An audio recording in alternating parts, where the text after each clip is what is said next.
everyone, and welcome to Dolphin Dorks, Episode 3, Revenge of the Packers. Packers, baby, yeah! Yeah, I know. You love Aaron Rodgers. You love him. He is a quarterback god. Now, why are we naming this episode Revenge of the Packers? Because all year, you media people, not you fans are cool. I'm pretty sure you Dolphins fans don't even care half the time.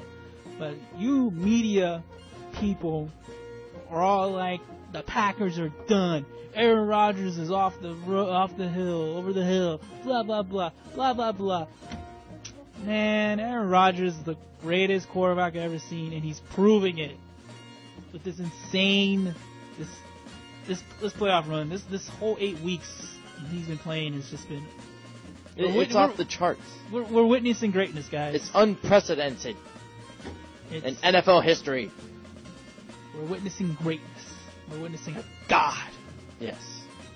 A demigod. Anyway, I say we introduce ourselves. Yes. I'm Mikey Mike, your host. I'm here with my co-host, Robbie T. How you doing, Robbie? Good, man. Good.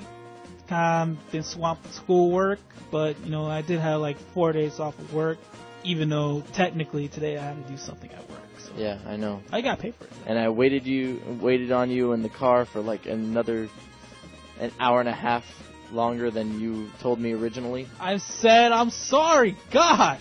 It's okay. We all got to do school.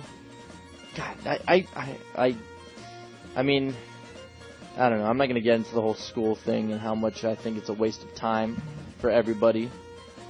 But, well, for most people anyway. Anyway, so how was your weekend? It was alright. It was pretty antisocial, to be honest. Yeah? Yeah. What'd you do? Stay in your room all day with the door locked? Lights turned off? Yeah, basically. Just staring into darkness? Yeah, I was staring at football. Yeah, that's what I did too. I actually had a pretty good weekend. Me and my sister and my brother's best friend, we drove up to Fort Myers to visit my brother and his girlfriend at their apartment. And we went to eat pizza. Pizza. We got back home and watched the football game. The pizza place was really good, actually, because they had a bunch of interesting pizzas. They had a prosciutto and salami pizza that had like a honey drizzle on it. That was really good because you got the sweet and salty kind of combination there. And they also had like this Cuban sandwich kind of pizza. It had like pulled pork and ham, pickles, and like a mustard kind of base sauce on it. It was pretty good. I know, right? Pizza. Ooh. Yeah. Oh, the old Homer Simpson. Okay, so let's start off with these games. Falcons beat the Seahawks 36-20 in Atlanta in the Dome. Russell Wilson went 17 for 30 for 225 yards, 2 TDs, 2 interceptions. He was sacked 3 times with a rating of 75. Rushing for the Seahawks, Wilson led the team with 6 carries for 49 yards. Thomas Rawls, 11 carries, 34 yards. Receiving, Paul Richardson showed up again for the second week in a row. He had 4 receptions for 83 yards. Doug Baldwin had 5 receptions for 80 yards and a touchdown. Jimmy Graham, 3 receptions, 22 yards, 1 TD. On the Falcons side, Matt Ryan was awesome once again. He went 26 for 37, 338 yards, 3 TDs, and a passer rating of 125.7. Most impressive. And he was also sacked 3 times, just like Russell Wilson. Sack. I know. That's terrible. Yeah. That was not really that fun of a game to watch. No, it wasn't. But they had their backfield. What are you talking about? It was a great game to watch. The Seattle, Atlanta? Yeah, once you know. I mean, it wasn't a great game overall, but watching the Falcons offense was fun. Yeah, but once you know that Atlanta was gonna run away with it, yeah, I know. Yeah, of course, we all lost interest. I was surprised actually. Yeah, but they had their backfield duo of Coleman and Freeman. They combined for 25 carries, and Coleman went for 57 yards, and Freeman went for 45 yards and touchdown. Coleman had a receiving touchdown. I think it was right before the half. right? Yeah. Yeah, that put the Falcons up like The- 19-10. They're not the Falcons yet. The Falcons. Oh, I like that nickname. I like you being all. I like to make nicknames. I like to give nicknames to like all the teams out there. You know, Dolphins are like the Mermaids. Yeah. Patriots are the Cheatriots. The Bills are the Jills. The Jets. I just say Jets. Sucks. Yeah. Yeah. So receiving for the Falcons, Freeman had 4 receptions for 80 yards. Gabriel had 4 receptions for 71 yards. And Julio Jones had 6 receptions for 67 yards and TD. Yeah. So this game, I don't know. It was pretty interesting. It was pretty close in the first half, but yeah. Then you know, Matt Ryan became Matt Ryan once again, and Falcons got the ball in the third quarter, and they go down the field, and then you know. Yeah, in the third quarter, the Falcons got the ball, and then they went down the field with a Gabriel catch and a Coleman run, and then Freeman bounced it in for a TD after that, and then they went up 26-10. It was pretty much over. Like, the Seahawks, they came back. Russell Wilson threw a touchdown to Doug Baldwin, and they kicked a field goal, too. But, yeah, but they were just playing catch-up towards the end of the game, and Russell Wilson, you know, he scrambled around, and he kind of fired deep to, you know, to Collins, but the ball was picked off, and then Falcons' Ricardo Allen returned the ball all the way to the Seahawks 45, and then, yeah, and then the Falcons, you know, scored a tee off of that. So that was pretty much it. So what do you think about this game, Robbie? Like I said, I predicted Atlanta would win this game because I thought Seattle was really, really flawed most of the year. But I thought they could have ran the table. But I think once you lose Earl Thomas, probably at this point their best defensive player, their offensive line is awful. They couldn't run the ball all year. Russell Wilson didn't exactly have his best year. It was just too much. I think Atlanta is just such a great team, and no one wants to talk about them because they play in Atlanta. I've said this over and over. The Atlanta Falcons is just basically the Raiders of the NFC. It's the exact same team. The only difference is Atlanta's got 2 good running backs. Yeah, they do. So we just don't give them credit because they. Yeah, ever since Earl Thomas went down, yeah, they've been vulnerable to deep passes, you know, down the field and everything. And the Falcons kind of did that in this game too. It was just an offensive onslaught, and I thought the Seahawks defense was going to slow the offense down, or you know, maybe at least, you know, kind of stop it, shut it down in a way. But it just didn't happen at all. And you know, that safety that Russell Wilson took, I think in the first half, where they were backed up inside the 5, and you know, Russell Wilson was under center, and he took that snap, and then the offensive lineman, you know, stepped on his foot, and then he just fell in the end zone with the safety. You know, I don't know, like the Seahawks, they just showed up to be that inconsistent team that they've been all year. Yeah, they've been very inconsistent. Yeah. I mean, even Miami almost beat them that first game of the season. Yeah, it's true. It's true. And I thought we could have won that game. Ken Stills had that drop. Boo. But then he, you know. I never believed it. Yeah. We almost did, but I never. Well, I mean, as we were playing, I mean, did I think originally we would win, the Finns would win that game? No, of course not. But as you know, as we were playing that game, we had a couple chances. Yeah.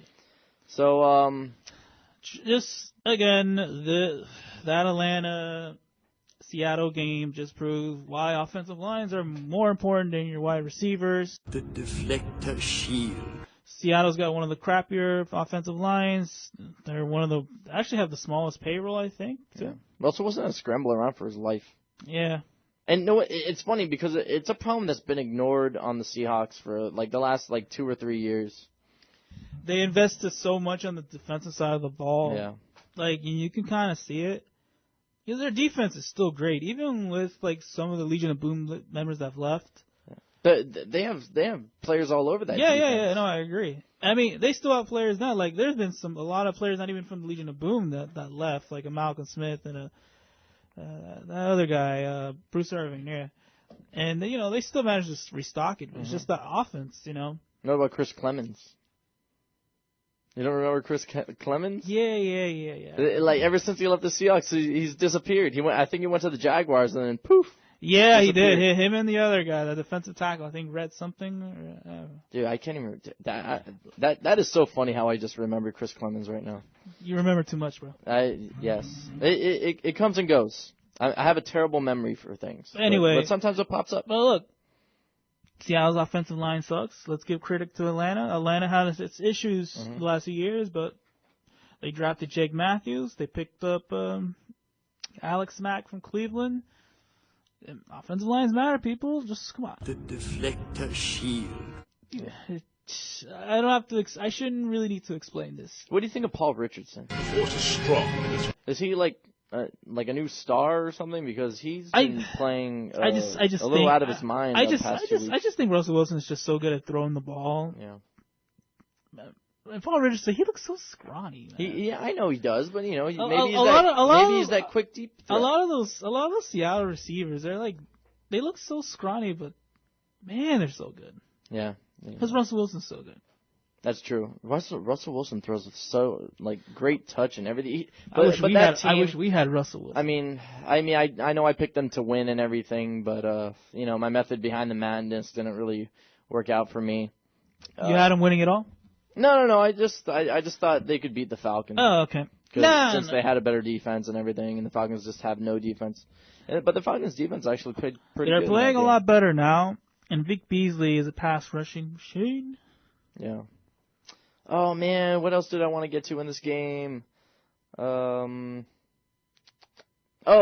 then after the game, in a Michael Bennett post-game conference, we all know that he likes to lash out at the media after losses. He's kind of a sore loser at times. Yeah, a lot of teams that talk a lot tend to be sore losers in the end.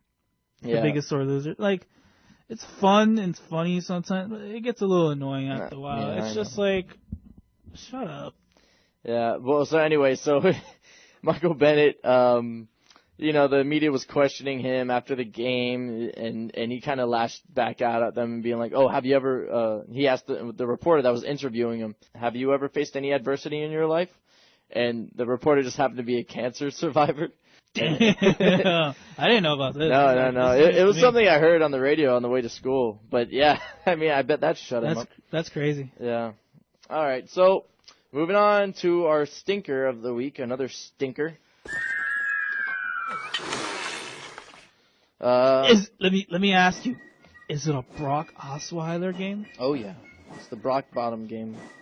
I just want to remind you fans that Mike Hernandez really, really, really, really hates Brock Osweiler. It's not that I hate him. It's like I hate. Just admit it. You hate him. I think I just hate the Texans more for signing him because it doesn't make any sense. The contract is ridiculous. He's a $20 million quarterback, and he got benched at the end of the year. And the only reason why he came back starting is because his replacement got a concussion. Jesus. But the great part is that, he's worth every penny. He's worth every penny. All right, so the Patriots spanked the Texans in Foxborough, as we have perceived. Everything is proceeding as I have foreseen. 34-16, Tom Brady. I know you hate the Patriots. I know you hate them winning. But, It makes me sick to my stomach. All right, so Tom Brady, 287 yards, 2 TDs, 2 interceptions, 68.6 passer rating, which is not too great when it comes to Brady standards. Rushing, you got Deion Lewis, 13 carries for 41 yards, 1 touchdown. He also had another receiving and another one returning in the game after that 98-yard kickoff that he had. Most impressive. So, yeah. And then he also, combining, he had 3 returns for 124 yards. So he was a monster on the field. Edelman had a big day. He had 8 catches for 137 yards. Hogan had 4 catches for 95 yards. And this whole Chris Hogan thing. Dolphins fans are like, oh no, we let Chris Hogan get away in 2012, and look what he's doing. Man, first of all, I didn't even remember we even had that guy. To be honest, I didn't even know we had him. It's like, back in 2012, should he have made the Dolphins? Yes, because the Dolphins' receiving corps was terrible. We had Ocho Cinco in our camp at the time. Try, please. And then he was going to make the team, but then he got arrested. That was honestly like the best thing about Hard Knocks ever. Yeah, when he got canned. Yeah, because like that was actually like the highest rated moment in the show's history. Just that one moment. Really? Yeah. Oh wow. I mean, I don't keep track of those kind of things, but I remember in Hard Knocks, Ocho Cinco, he was leaving practice for the weekend, and he's like, oh, I'm going to get arrested when I come back, or something like that. And then he did. He totally got arrested over the weekend. And then the Dolphins had to cut him. You might well kiss the baby. But anyway, yeah, this thing that where people are overreacting, saying that Hogan's going to come back to haunt the Finns, like he's going to be like the next Wes Welker to go to the Patriots and all that stuff. Like, Hogan is like a number 3 receiver on that team. Yeah. And Kenny Stills can do everything Hogan can do, probably better. And Kenny Stills is the number 3 receiver for us, and it's not the same thing as Welker. It's not. Man, I hate Wes Welker. Yeah, I know. Look, again, it's just I hate when fans do that. Rob Nikovich and Wes Welker and Chris Hogan. It doesn't matter. Like, even if let's say we had all those guys with Tannehill, it would not freaking matter. No, it wouldn't. Wes Welker is good because we had 2 Hall of Famers throwing the ball to him. Yeah. It's not like Wes Welker won anything. Tom Brady and Peyton Manning. But I'm not going to discredit Wes Welker. I thought he was a really good receiver. I thought he could run routes really, really well and get open, and he did. Osweiler, 23 for 40, 198 yards, 1 TD, 3 picks, the 47.7 rating. So yeah, he stunk too, like he always does. That guy really sucks. Yeah, he does. Basically the Patriots. In this game, they throw a swing pass to Deion Lewis out of the backfield. They get up with a 7-0 early lead. Bottom of the first, Osweiler throws deep to Fedorowicz off his hands, incomplete. They settle for a field goal, 7-3 Pats. That's like the worst last name I ever heard. Fedorowicz. I don't even know how to spell it. I just wrote it however I wrote it in my notes. It just sounds like the name of a fedora store. Welcome to Fedorowicz. Fedorowicz. I mean, just imagine the guys that go to those kind of stores. We sell trash. It's pretty much what it is. Women never enter here. Yeah, women never enter here. Fedorowicz. We sell dropped footballs. So, bottom, where are we here? Okay, so 7-3 Pats. Pats answer right back with a Lewis 98-yard kickoff return. Top of the second quarter, Brady throws his 3rd pick of the year off the hands of Michael Floyd on a slant. The Texans return the ball to the 27. And that's not surprising coming from Michael Floyd, who that's one of the reasons why the Cardinals cut him, because he always got open, but he could never catch the passes. You are reckless. No, he got cut because he got drunk and fell asleep on the wheel. Yes, that's the other reason. That's the main reason. I don't think so. He got benched because he was dropping passes, and then he had the drunken incident. Then Osweiler's pass to Fedorowicz is broken up in the end zone. They settle for a field goal, 14-6 Pats. Deion Lewis fumbles the kickoff after he just returned one for a touchdown. Texans get the ball inside the red zone. This time Osweiler finally connects with Fedorowicz off a play-action reverse rollout pass. It's 14-13 Patriots. And then Patriots get a field goal before the half, 17-13 Pats. Third quarter. Patriots go down the field with some big catches by Edelman and Hogan. Brady throws a 19-yard TD to James White. Coming out of the backfield on a streak pattern, 24-13 Pats. Osweiler scrambles for 18 yards, sets up a deep pass to Fuller in the end zone, but it's dropped. And then Texans get nothing. So basically, this game came down to the fourth quarter. The Texans were down by like 8 points. It was like 24-16 at the time. Down by 8. Osweiler drops back and fires late to Hopkins, and the pass is intercepted. And it was returned all the way to the 5 by the Patriots. And that pretty much ended the game for the Texans. The Patriots ran it in with Deion Lewis after that. And, it was terrible. It was a terrible play call because if you're down by 8 and you have Osweiler as a quarterback, all you need to do is just go down the field and, score one touchdown with a 2-point conversion, right? But it was terrible.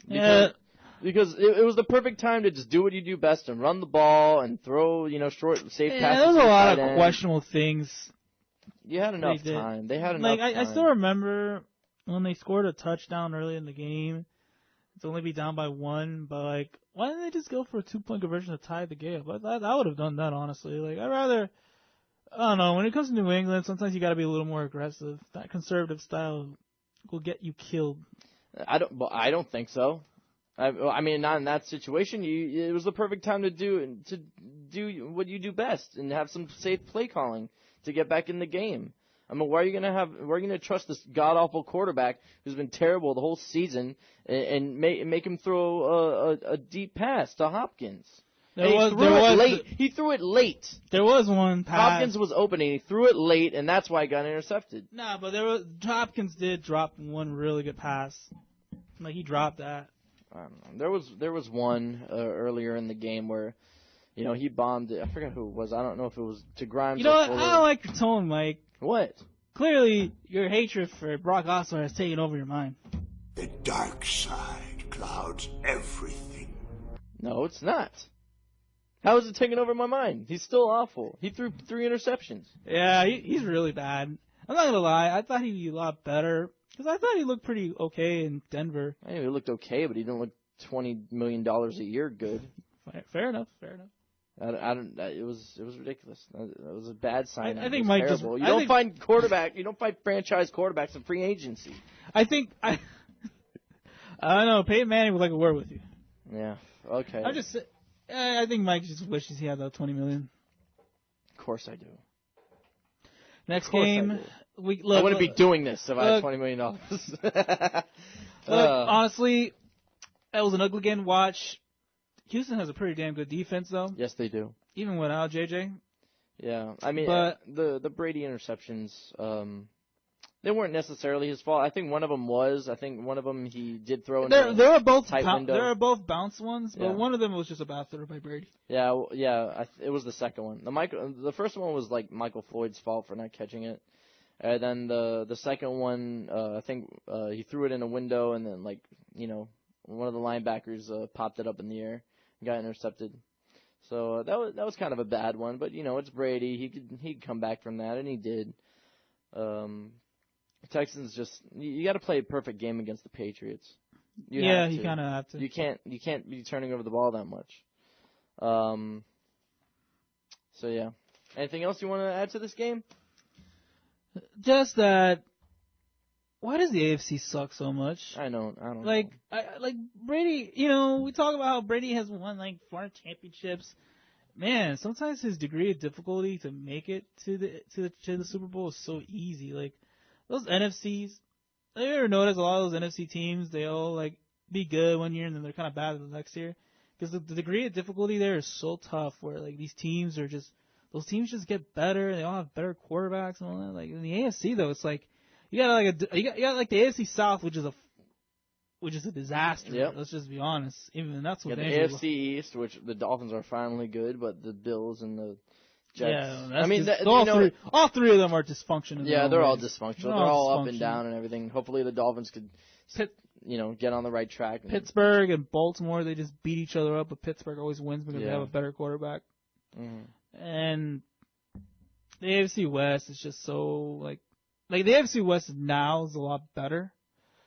It's a lot closer now. It's a lot closer. Yeah, I guess. I wouldn't say it's better. It's more right now, Oakland will probably be once Brady's gone, because I think Brady's got maybe 2 years left. I know he'll say he'll play to 50, but I think he's got maybe 2 years left. I think after that, I do think that Carr will be the one to take over the AFC. I definitely think so. Yeah, like once they bolster their defense, the Raiders are just they're gonna be the next dominant one. Yep. Let's see. All right. Next game. Yeah, next game. Steelers, Chiefs in Arrowhead Stadium.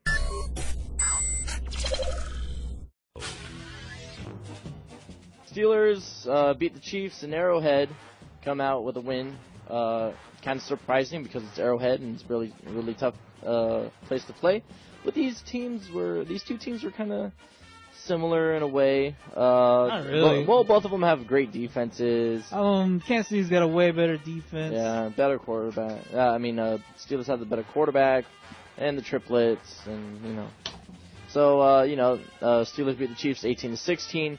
Big Ben had 224 yards. He didn't have any touchdowns because Chris Boswell won the game with all 6 of his field goals. That was crazy. Never seen anything like that before. Yeah, seriously. I think it's like the first. God, I was listening to someone on the radio earlier mentioning about that. I think like something about like a teams that scored like 2 touchdowns. I forgot how he said it. I'm a little wrong. It's like 200 something to 1. Never tell me the odds. Kansas City was that one. Yeah. It was stupid. Like I need to remember what he said, but that was a really weird, interesting game. Like I don't mind low scoring games. I think low scoring games, there's some fun in it. I think there's a little more methodical. It's like a thinking man's kind of thing. I think sometimes I really hate shootouts. I think it's just like, could someone please play a little defense? Yeah. You know what I mean? Like we pay these guys a lot of money to play defense. Sometimes it depends on the quarterback battle. Like there's some quarterbacks that you just can't really stop sometimes. So Le'Veon Bell, he has 170 yards of the game. Antonio Brown had 6 catches for 108 yards. Jesse James had a key role in this game. He had 5 catches for 83 yards. Ben found him down the seam for a couple plays. James Harrison, the freak of nature, had 1 sack and 3 tackles for loss. Truly the ageless wonder. He truly is. I don't know how he does it. He's just a freak. He's a genetic freak. The first overall pick struggled to block him. Eric Fisher struggled. Yeah. Smith had 172 yards, 1 TD, 1 interception. Spencer Ware had 8 carries for 35 yards and touchdown, which came at the end of the game. Travis Kelce had 5 receptions for 77 yards, and he had something to say after this game. Basically, this game was a lot of back and forth. One team would score. Kansas City scored a touchdown earlier in the game. And then, it was just back and forth kind of field goal stuff. But it all came down to a 4th and 2 play. It all came down to, the last 5 minutes of the 4th quarter. The Chiefs were down 18-10, and Alex Smith fired downfield to Chris Conley, who got popped in the head by, Steelers' Sean Davis and set KC up inside the 5. And on 4th and 2, Alex Smith rolled right and threw to a fullback, Anthony Sherman, for a first down and goal. And then next, Spencer Ware ran it in for a TD. It was 18-16 Steelers. And then the Chiefs go for a 2-point conversion, and Smith dropped back and found a wide open Demetrius Harris in the end zone, but there was a flag holding Eric Fisher. I think it was on James Harrison, right? Yep, there you go. And, so they had to back that up another 10 yards. So then the Chiefs had to run the play again from the 12. But, and Alex Smith threw to Jeremy Maclin down the stream. But, it fell incomplete because the Steelers defenders broke it up. And then all the Steelers did was run out the clock at the end of the game. Yep, the ageless wonder got Eric Fisher the hold, which in terms nullified the 2-point. And is he their sack leader this year? He might be, actually. I think he is. I think he is. Jeez. Last time I heard. Yeah, that defense has been coming along the past, last 4 weeks or so? All right. Yeah, probably. Yeah, their linebacking core is awesome. Defensive line, they're okay, but I don't know, they're actually getting a nice formula for some playoff wins here. I think a lot of it's Mike Tomlin. He's a defensive-minded coach, very emotional guy. Emotions work a lot with defenses. Yeah, but even their secondary is playing good. Yeah, they're playing good at the right time. Yeah. And now they have to face the Pats. Yep. Coming up. Anyway, before we get into that, I got to say my opinion. If I was Andy Reid, he needs to start looking for a successor. You will never win a Super Bowl with Alex Smith as your quarterback. Nope, you won't. All right? I don't care what anybody says. I don't care about that he's nothing been winning the last few years. Again, my brother was a San Francisco fan. I watched a lot of San Francisco games with him. Alex Smith was the number 1 overall pick. He did nothing until he got alpha coach Jim Harbaugh, the greatest coach that should be coaching in the NFL, Dolphins, but it's not the case. You can't be playing a 20-yard box with Alex Smith. It's all like 15, 20-yard stuff. Yeah, like the longest. Like, so occasionally he bombed. He tries to throw it downfield and stuff, but it's not enough. This is a guy for 1 year finished the season without throwing a touchdown pass to a wide receiver. I think it was like 2 years in a row. That was 1 year. It was 1 year, but I mean, the next year. But it lasted a while. I think it's. I don't know. Maybe I'm wrong, but there was that 1 year where they didn't make the playoffs, but they. I mean, how do you not throw a touchdown to a wide receiver? Look, Alex Smith is a nice guy. Alex Smith is very coachable. Alex Smith's got good feet work. Yeah, but Alex Smith has a lot of things except the arm. Yeah, it's not even the arm. It's just he's just not a guy that could take you to the next level. It's kind of how I feel about that's how I feel about Ryan Tannehill sometimes. I just think I don't know. It's like sometimes he throws it, and I think he's got enough I think he does have enough arm strength at times, but that offense is just too lateral. It's too lateral for me. Like they don't have enough down the field kind of plays. It's all like throws to the running backs and to the tight ends, and a lot of hitch routes and stuff like that. It's dink and dunk. But why? But I don't know. He's so good at it. I think he's a smart quarterback. Because that's how they tailor the offense to his strengths, which is fine. But yeah, but I mean, so it gets to a point. You play in Kansas City where it's freezing there all the time. You gotta I really think that's all they need. I mean, I think Alex Smith is very smart. I think he's very efficient. I think I do think he does. I honestly think Andy Reid is going to look for a successor in this draft. Yeah. I think he's seen enough. Look, he's got Nick Foles in his backup. Nick Foles is nothing. Nah, he ain't gonna go back to that. He's not. He's not going back to that. And, Alex Smith can give you another year or two. But man, you want to win a Super Bowl? Sooner or later, you got to get the guy. I don't think he's the guy. I've been saying the same thing about Tannehill. To me, Tannehill is just a slightly stronger Alex Smith. Their skill sets is very similar. They're not really great deep ball throwers. They have good feet. If anything, Alex Smith has better feet because they actually use him for those. We don't use those offenses like that. I don't know. I mean, I could see how you think they're similar. I mean, I don't think Ryan Tannehill is football IQ is where Alex Smith is. That's your IQ, buddy, 0. But I don't know. Ryan Tannehill's still young, and you've kind of restored my hopes and faith in him. Adam Gase restored your hopes. That's true. But Adam Gase, that's because Adam Gase is smart enough to put Tannehill in a role to be successful. I still don't even love him that much. Adam Gase put Tannehill in a role to be successful. Because he actually was like, Tannehill, you can't be throwing it all the time because you're not that good. So we're gonna have a balanced offense, and it was way more efficient than any offense we've had in the past. The Dolphins were in so many less negative plays over the season. There was a lot of third and manageable situations.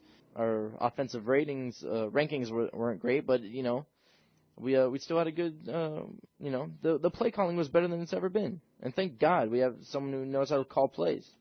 How many offensive coordinators have we been through in the past, 4 or 5 years? We need a thumb to go this direction. Way too much. Way too much. All right, so Packers and Cowboys. Let's do it.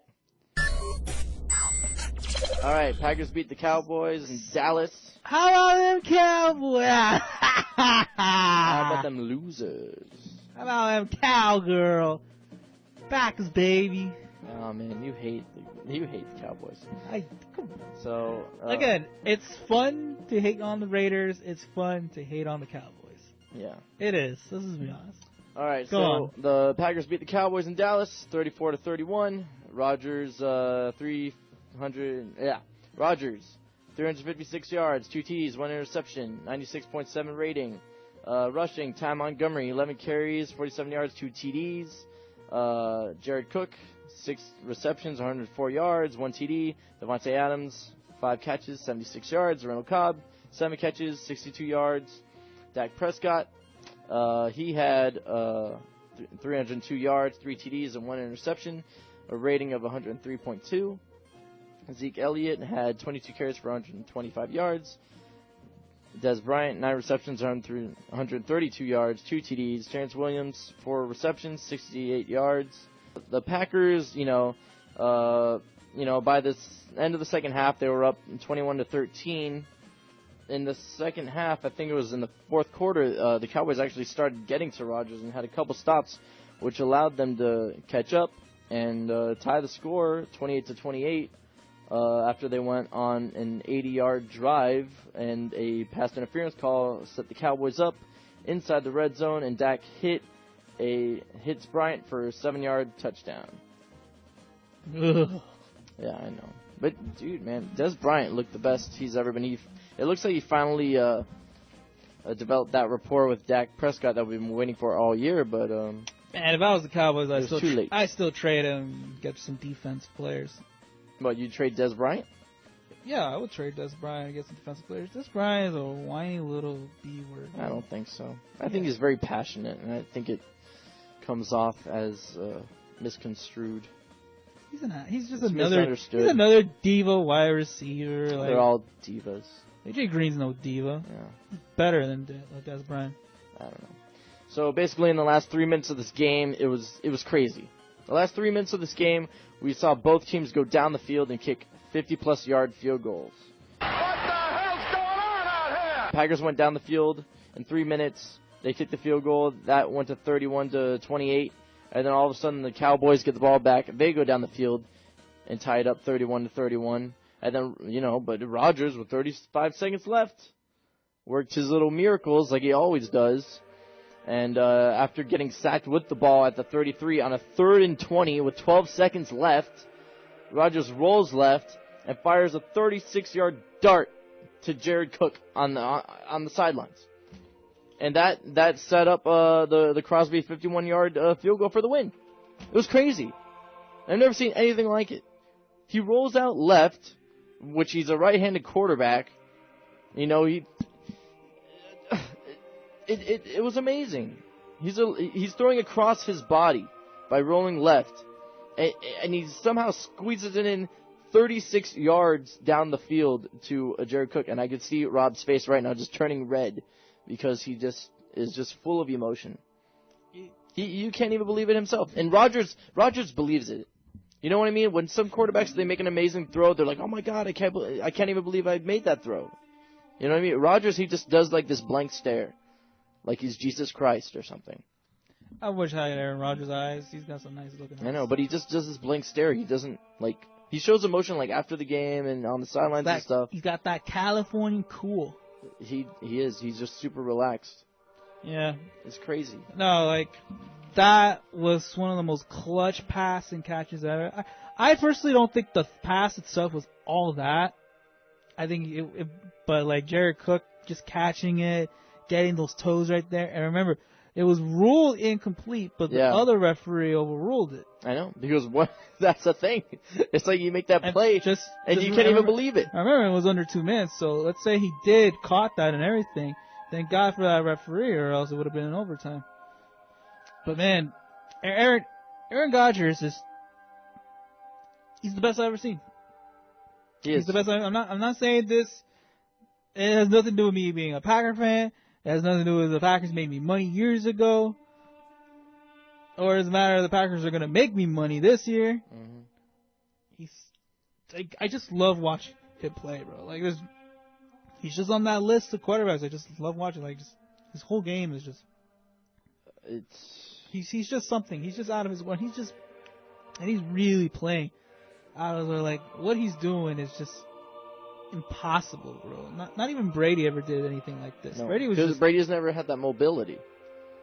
Brady's never had like those kind of seasons where he literally is carrying a team that shouldn't even maybe make the playoffs. Well, the Patriots never put him in that position. Good for him. Okay, so I wrote down a couple of Rodgers' amazing throws. There was one 4 minutes and 2 seconds in the first quarter. It was 3rd and 7, and he threw one to Cook for a first down. I don't even know how he fit that one in there either. Then at the top of the third quarter, the Packers were at the 25, and Rodgers rolls right and fires to Cobb on the sideline for 25 yards. He has... It's like he doesn't even have to plant his feet. His arm strength is so strong. His accuracy is there. He throws like with touch, but like it's like a dart with touch. It's crazy. It's almost so flatlined, but at the same time it has enough lob to get it where it needs to be.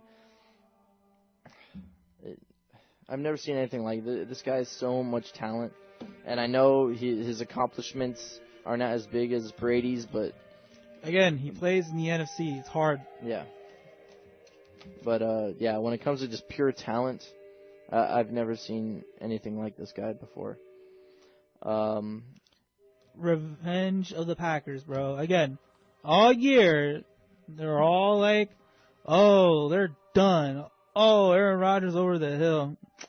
Just media, stupid media headlines that they use for ratings, just to get viewers' attention and just stir things up. It's the Skip Bayless effect. That's all I'm saying. It's terrible. Terrible stuff. And I mean, we don't do that on the show. I will not stir up ridiculous facades. That controversy. Yeah, like. If anything, I'd probably be the one to do that. Like the Cowboys game. After the game, they're like, "Oh, well, Dak Prescott lost. I mean, do you think Romo could have done better in that game or whatever?" You know. Oh God, people! It's so ridiculous. Man, it's not even like Dak Prescott had a bad game. Dak Prescott had an amazing game. Dak Prescott had an amazing season. Man, I never thought this guy was gonna be this good. He's pretty damn good. Mm-hmm. All right, I'm tired. God, what annoys me is they will still not shut up about the Cowboys. Now it's gonna be, what did they do with Tony Romo? Like there's already that report now where Jason Garrett is not committed to Dak Prescott right now. Like they won't make a commitment to quarterback. This is ridiculous, bro. Of course he will. His quarterback cost him like $4 million. Throughout his whole year. I think throughout the entirety of Dak Prescott's contract, he only costs like $4 million. It's ridiculous. Okay, it's over. Tony Romo, I think he's one of the most overrated quarterbacks out there. And he's one of the most injury-prone quarterbacks out there. You trade his ass. You trade Des Bryant. Trade him to the Broncos. Trade him. Get yourself a ton of picks, some defensive players. Those Cowboys will be good. I hate the Cowboys, but I'm pretty scared because they're offensively talented enough to win a Super Bowl right now. Yeah. No, they could have won it this year. I like Romo. I think he's a great quarterback. I know you hate him, but I think I've seen that guy play, and I think he's a really great quarterback. It's not that I hate him. Part of it is because he's a Dallas quarterback, but that's like saying me hating on Dak Prescott. I don't hate Dak Prescott. I actually kind of feel bad for the guy because I think he's gotten this unfair pressure treatment, which is so unfair considering he's been playing great like this whole season. But I just don't see the appeal with Tony Romo. I find him kind of it's the part of it's Dallas. I'll admit that. I think that might have escalated my dislike for him, and also I just don't think he's all that. Like he chokes in a lot of big games. He never really looks that great whenever I see him play, and the guy gets hurt way too much, man. Oh yeah, I mean aside from the injuries, I've seen this guy like. You recognize the one-on-one coverage. When he gets to the goal line, he knows if Des Bryant's on one-on-one, he'll throw that fade pattern to him. Like, he has maneuverability. I've seen him roll out and make some amazing throws. He ain't gonna be mobile anymore. No, I know. But aside from the injuries, I think with Vance Joseph going to the Broncos, all they need is a quarterback there and some offensive line. I don't think they're gonna do it though, because it doesn't sound like they're committed to do it. And they already did the whole old man quarterback thing. I think. Yeah, but they won with it. I think they're really serious about Paxton Lynch. I think, look, you traded up to get him in the first round. Yeah, but Paxton Lynch still needs a couple years to learn. A couple years, dude. Yeah, I know. You signed Roma for a 2-year deal. This is not like you got Brett Favre, so you can afford for Paxton Lynch to chill for a few years, bro. They're gonna make him start soon. It's gonna happen. They don't really have much of an option, and I don't think they want to do the 20 because again. You're gonna like spend some equity on a quarterback who probably is gonna get hurt again. Because I guarantee you, Tony Romo will get hurt again. He cannot stay healthy. It's back injuries, you know. I know. But you signed him to a cheap 2-year deal. I don't see it. I would do it. I honestly think. I would do it. I don't see it. I think Tony Romo. I think that he's either going to stay in Dallas and just overpay. He'd be the most expensive backup ever. Or, maybe Arizona can make a run for him. Maybe Houston. Maybe they'll figure something out with the Brock Osweiler situation. But I don't think he's going to go to Denver. I think John Elway loves Paxton Lynch. I think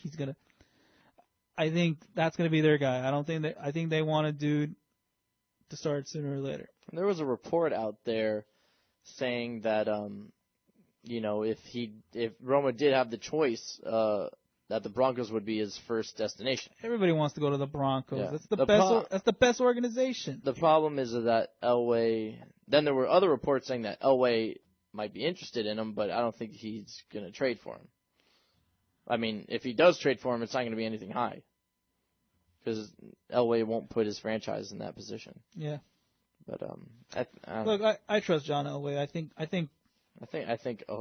all those Denver Broncos fans trust. John Elway. John Elway just proves why he's like the greatest quarterback ever.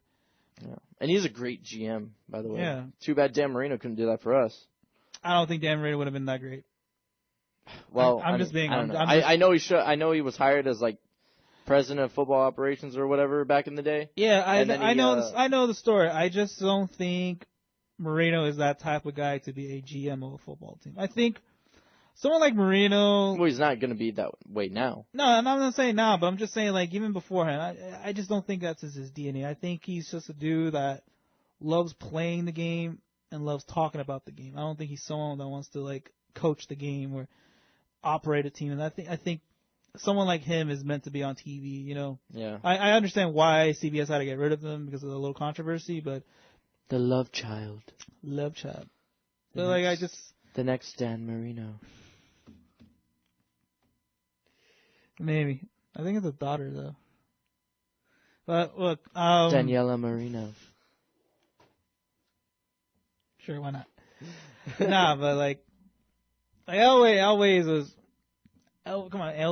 a Stanford-educated dude. Elway just, he loves football. Yes, he does. This one's for Pat!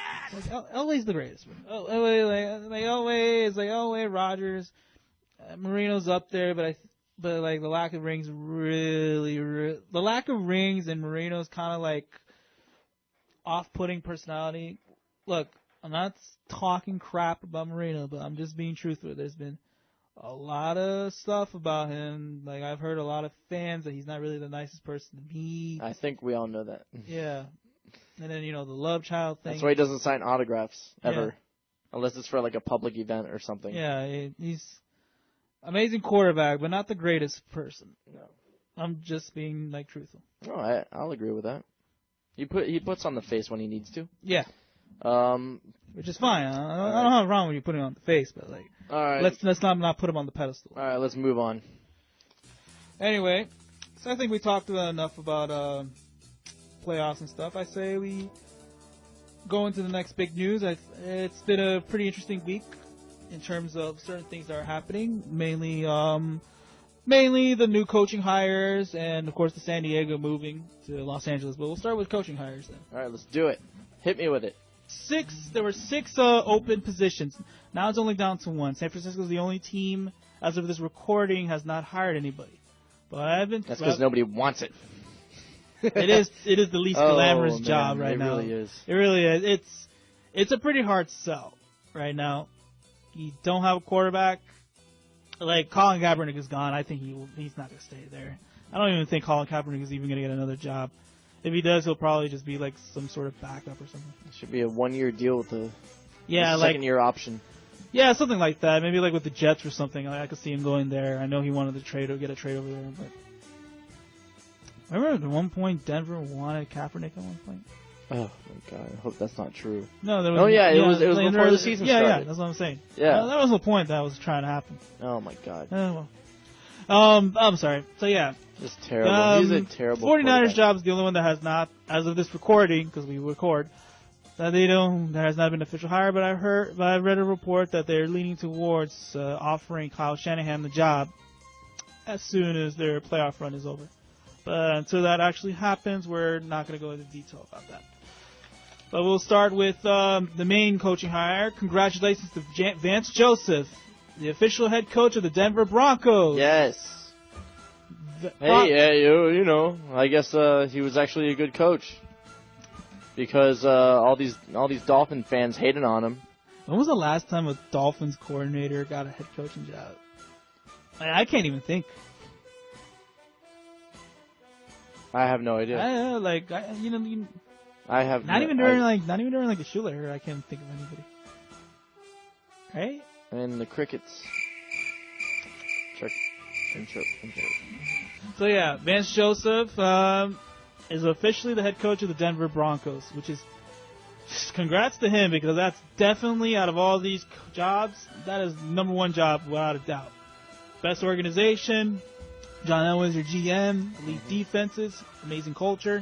John Elway believed in him. John Elway really does believe in him. Yeah, all the Dolphins fans, good riddance. He could have turned Darius Butler into who? I don't even know our linebackers. I don't even know who they are. He could have turned Neville Hewitt into Brandon Marshall as a linebacker. I know there's been a little questioning. Because the overall defense of the Dolphins this year wasn't that great compared to past years. Yes, but there's reasons for that. There's reasons for that. One, they didn't do anything to address that terrible defense coming from 2015 to 2016. They didn't do anything to address that. They didn't draft any players. The linebackers that they already had were god awful. And then when they got hurt, you think they're going to be just as good? That's why we have starters and backups, people. Because some players are just better than others. If you think a coach can make Pro Bowlers out of third string scrubs, then the Denver Broncos might as well cut Derek Wolfe. They might as well cut T.J. Ward. They might as well cut Von Miller. They might as well cut Aqib Talib and Chris Harris and Brandon Marshall. Oh man! Imagine. Did I mention T.J. Ward? Yeah, you did. No, I was just saying Vance Joseph, his whole career, most of his career. DeMarcus Ware? Might as well cut him too? Has actually been a defensive backs coach most of his career.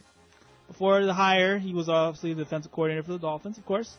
But before that, he's been a defensive backs coach with such teams as the Bengals, the Texans, and the 49ers.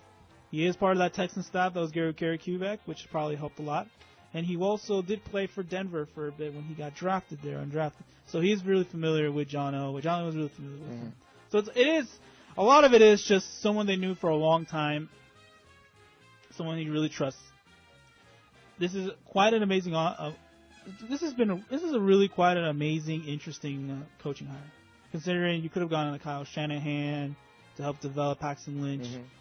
You know, they went with an African American coach. There's never been an African American coach who coached the Denver Broncos. This is the first timer. Very historic moment. I'm very proud for Vance Joseph. I thought for the most part, yes, our defense wasn't that great. But honestly, that's more of a talent thing. We really don't have that much talent on defense. We were hit with bad injury bugs, But there was some good out of our defense. We were one of the best third down defenses in the league. The best. Our scoring defense did drop this year from 25 last year to 23. Mm-hmm. So there was an improvement in that. And our takeaways, we went from 16 in takeaways to 25 this year. Yes. And I did notice that we did create a lot of turnovers. That had nothing to do with playing the Jets twice. Oh man. But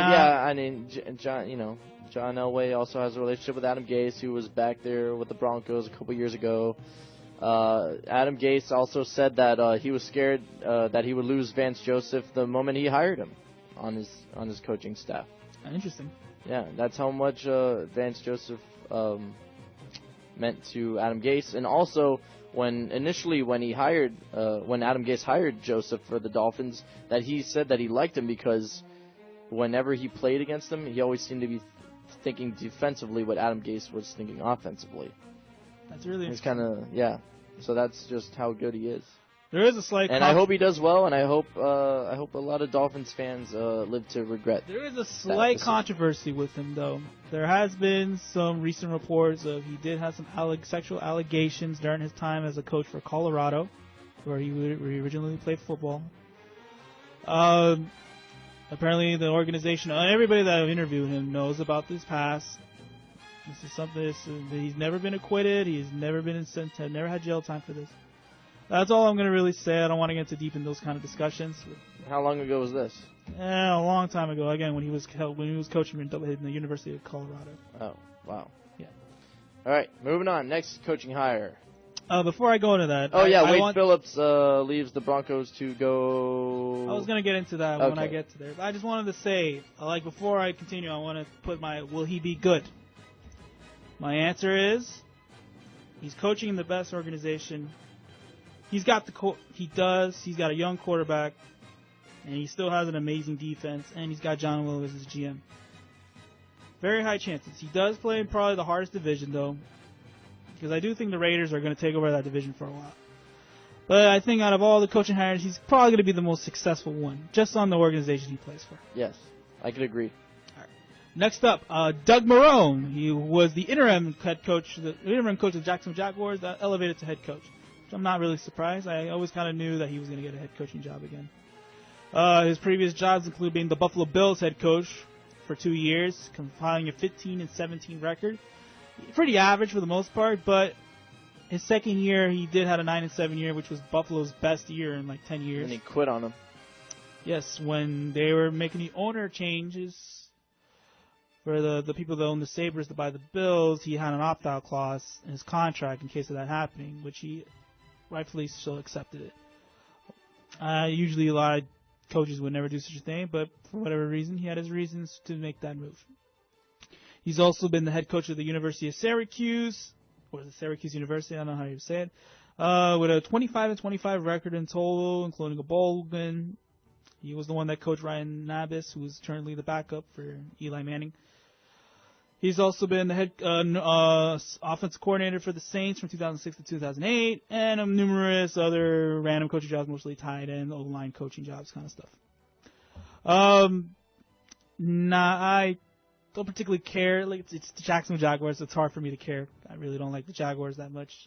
A question I can never figure out: why does Jacksonville have a football team? I'll never understand that. But also in this news with this hire, Tom Coughlin will be returning to the Jacksonville Jaguars as a vice president of football operations, actually. He'll have final say on the roster. I think this is really good. I think Jacksonville needs a cultural, they don't even have a culture. I think Tom Coughlin, with history with Jacksonville, and Doug Marrone, who can probably work with a young staff, with a young roster, it could be an interesting thing. I find it funny how Tom Coughlin applied to be the head coach, but wasn't good enough to get it, but yet then they hired him for a front office position instead. And then I guess maybe they want to keep the continuity within that team by just having Doug Marrone elevated from the same kind of system that Blake Bortles was already in. I agree with that. Yeah, so maybe they want to keep the continuity there and just have Tom Coughlin help with personnel decisions, stuff like that. But it's good to have Tom Coughlin back there for the Jaguars. He was a good coach for them, and he actually helped put that team on the map, coming out as an expansion team back in the 90s. And then Tom Coughlin also proved that he was a pretty good coach for the Giants. I'm not sure why they always had mediocre records up there, but he won 2 Super Bowls, and it's just nice to have Tom Coughlin back in the football world. We lost the game because of illegal procedure. Get your ass down. again, it's the NFC. You know, an NFC is just a harder degree to win in. Yeah. That's why my favorite. Will he be good? He was pretty decent in Buffalo. Jacksonville has a lot of young talent, have a lot of cap space. They're going to get a good draft pick again. I think it is about the culture. I don't know about Jacksonville's culture because they don't really have any. It's Jacksonville. It's like no one acknowledges it. Like not even the city acknowledges they have a football team. Oh, I mean they've been awful for a while. I thought they were going to be better this year, but they weren't. Yeah, I think we all did. I think we all know why. I still support Blake Bortles, even though he had an awful year. But we'll see what happens. I think Tom Coughlin will probably bring some stability to the franchise. They do play in an easy division. I don't know if Jacksonville will ever be a great team or a great franchise. It's just, but we'll see. All right. All right. Next up, probably my least favorite hire. The Los Angeles Rams select Sean McVay, who was the offensive coordinator of the Washington Redskins. Here's the thing about this hire. He is officially the youngest head coach ever at age 30. Going to be 31 this week. Woo, this is exciting. I'm 27, turning 28 real soon. This guy is like 3 years older than me, and he's going to make more money, be more successful than I'll ever be. Yep. I'm almost 30. I'm going to be 30 this year. Yep. And I'm nowhere close to that. Good for him. So, yeah. Yes, his previous jobs include the Redskins offensive coordinator, which really helped to develop Kirk Cousins. So, a really good quarterback. Like, I don't think Kirk Cousins is that great, but good enough. And he also did some wide receivers coach for Tampa Bay during Gruden's era. The other Gruden, the one people like. I like Kirk Cousins. Eh. I don't know. I think he reads the field really well. I think he's better than RG3's ever, came close to being. Yeah. Yeah, I like him. Yeah. I like him. Yeah. I think he's a good quarterback. I think he recognizes, weaknesses in the defense, and I think he. It's just that my issue is that, dude, he's like 30 though. He's so young, man. Like. I know. I don't know how that'll work with like a roster which is full of like. You just got to be a tough guy. That's all. I don't know. It just sounds like Los Angeles just trying to make some noise and actually make a right football Mike Tomlin decision. was pretty young when he took over the Steelers job. Yeah, but Mike Tomlin had a lot of history with defenses, and the Steelers wouldn't make a move like that unless it's the Steelers. They know what they're doing. I don't know. The Rams, they don't know. They never know what they're doing. How old is Adam Gase? 38. 38. How old was John Gruden? Like 34 when he took over the job? For the Raiders? I think so. I don't remember. Oh, I don't know. I know he was a pretty young coach. I don't know. It's 30 though. Like it's 30, man. Look, I get it. Part of you is like they want to develop Jared Goff. They have to. You trade a lot of assets to get him. He needs to be good. So I get the hire. I'm perfectly not a fan of it. I feel like it's a reach more than anything. I think it's more like a splashy move than a productive move. Well, it's the Rams. It is the Rams. The good news is, though, Wade Phillips is joining the Rams as defensive coordinator. So that D, that's going to be a scary-ass D. Woo! Woo! Yeah. Oh, man. Oh, my God. That's where he went, Aaron Donald's going to, run terror in that scheme. Man. Oh, man. Wade Phillips. Oof. Wade Phillips. Yeah, that D's not going to change at all. Right. They're going to stay good.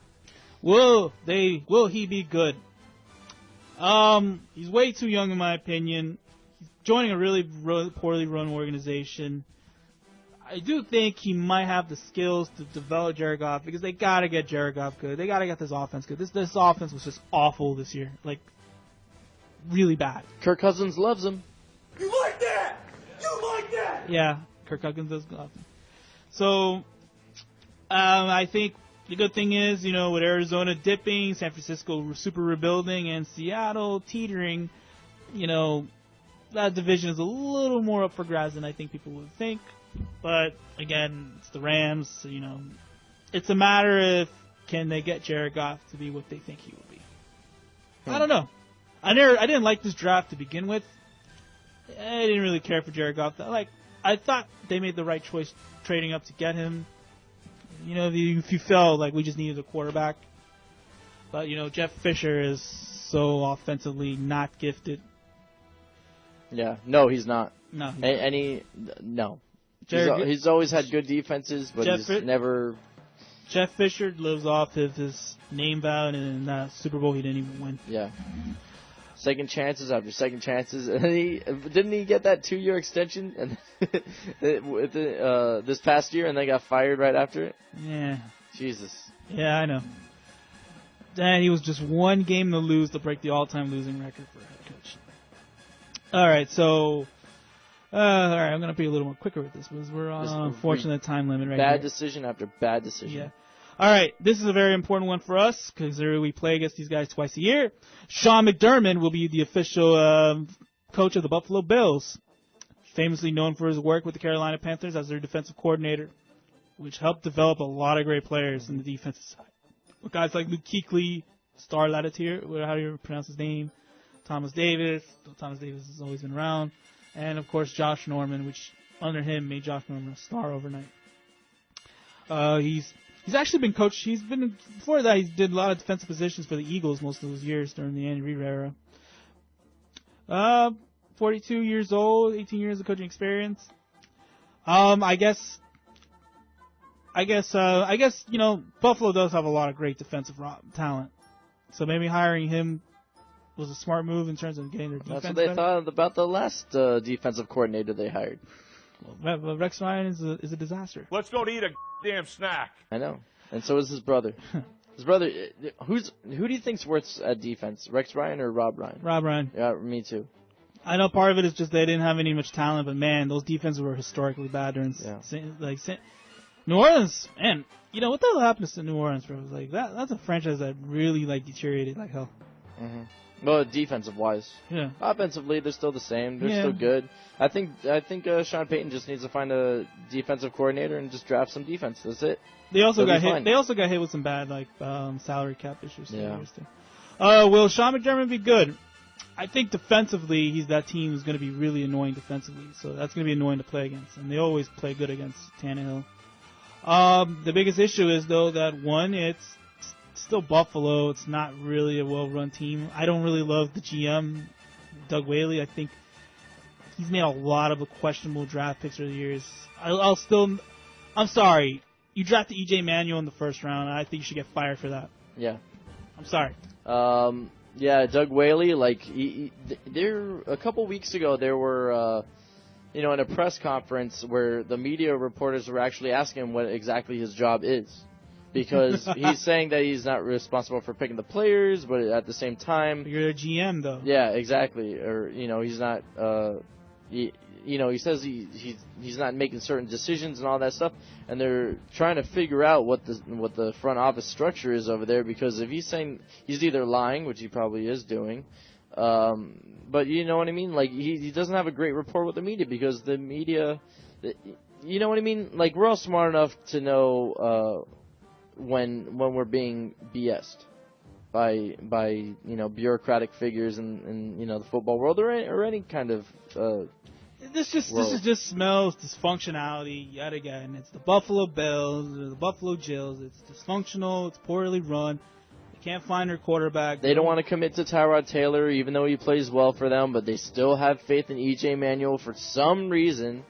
I have no idea why.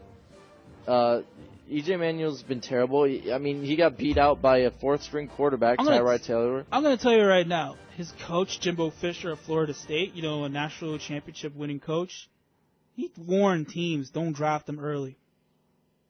Did you know that? No, I did not. Yeah. I read that he basically told a lot of NFL teams, don't draft them early. That's crazy. And I knew this, too, because I remember E.J. Manuel. He never did anything. Yeah. I remember when E.J. Manuel got drafted, one of my friends at the time, he called me up over the phone because he went to Florida State. And all the Florida State kids were all excited. They're, being homers and being, oh, my God, E.J. Manuel is going to be awesome in the NFL. And he calls me up and he tells me, he's like, I've never seen a quarterback miss his targets so many times. Dude, just completely miss them, not even close. Florida State is one of those teams I want to see lose all the time because I hate Florida State, and I don't remember him doing anything. I don't remember Christian Ponder doing anything. I don't remember E.J. Manuel doing anything. I remember Jameis Winston being freaking amazing. E.J. Manuel was garbage. Mm-hmm. All right. Will they be good? You got no quarterback. You played Brady twice a year. You're poorly run with a GM that doesn't know what he's doing. So I don't think so. Sorry, Sean McDermott. Yes, I love it. Finally, Anthony Lynn gets the job with the Los Angeles Chargers. Oh, my God. Why do they have to move? We'll get to that in a bit. I'm trying to hurry up because we're running out of time. Yes.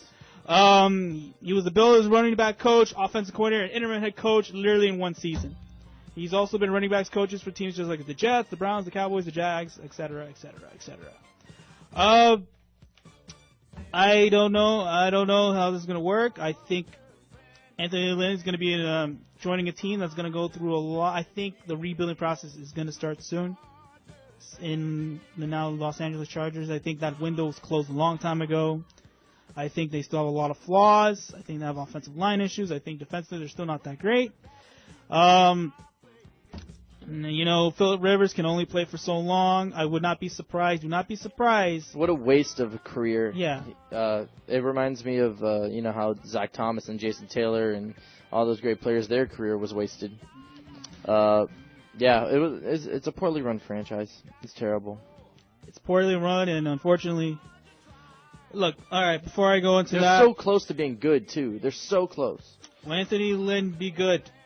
He's got an elite quarterback, but he's old. Team's got a lot of issues. Simple as that.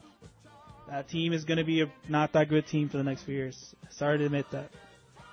And now, before we head off, I just want to say to any San Diego Charger fans out there that listen to this show, or the people of San Diego, I hope one day we become more global with our podcast. I'm so sorry for your team to move. You guys really did care about that team. Don't ever feel guilty because you guys didn't want to shell the money to build a stadium. Don't ever be those cities. Don't be like that. Look what the Marlins did. They had the taxpayers pay for that stadium. No one even goes, and the team's terrible. The guy's a crook. He's a crook of an owner.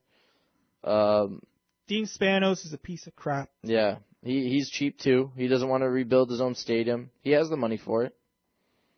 If I feel bad that your team moves to LA.